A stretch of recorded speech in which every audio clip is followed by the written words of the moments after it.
51 ગજાની ધજાના ધજા પૂજન અને મહાઆરતી સાથે અંબાજી પ્રસ્થાન કરાયું। મા અંબાના ધામે જવા ભાદરવી પૂનમના મેળાને ગણતરીના દિવસો બાકી રહ્યા છે, ત્યારે દૂર દૂરથી માઈ ભક્તો પગપાળા સંઘ રૂપે અવિરત ચાલી મા અંબાના દર્શને પહોંચતા હોય છે અને દર્શન કરી ધન્યતા અનુભવે છે। અમદાવાદના નવા વાડજ ખાતે આવેલ વ્યાસવાડી પગપાળા સંઘ તેની 52 ગજાની ધજા સાથે મા અંબાના ધામે છેલ્લા 30 વર્ષથી અવિરત મા અંબાના ધામ અંબાજી જવા નીકળે છે। આ વખતે પણ આ સંઘ દ્વારા 31મા વર્ષમાં પ્રવેશ કરતા 52 ગજાની ધજા સાથે અંબાજી પગપાળા જવા પ્રસ્થાન કર્યું હતું।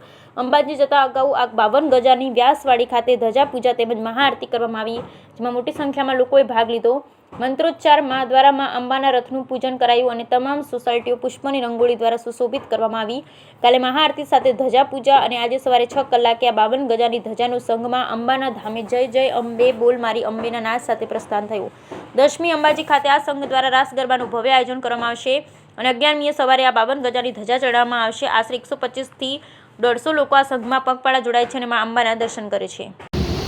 વ્યાસવાડી પગપાળા સંઘ નવા વડજ અમદાવાદ, આશિષ શર્મા। મેં છેલ્લા 30 વર્ષથી મા અંબાજીના ધામમાં જઈ રહ્યા છે। અમારું 31મું વર્ષ છે। મેં દર વખતે માતાજીનો રથ અને 52 ગજની ધજા લઈને જઈ રહ્યા છીએ। અમારા સંઘની અંદર 125 થી 140 પદયાત્રી હોય છે। સેવકો સાથે 170 લોકો થઈ રહ્યા છે।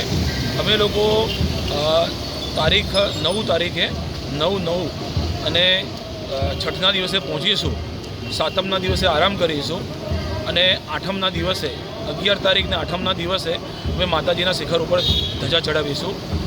દર વખતે અમે 9મના દિવસે ધજા ચડાવીએ છીએ।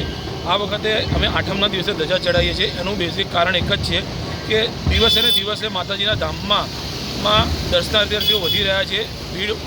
ભીડ પણ વધારે હોય છે।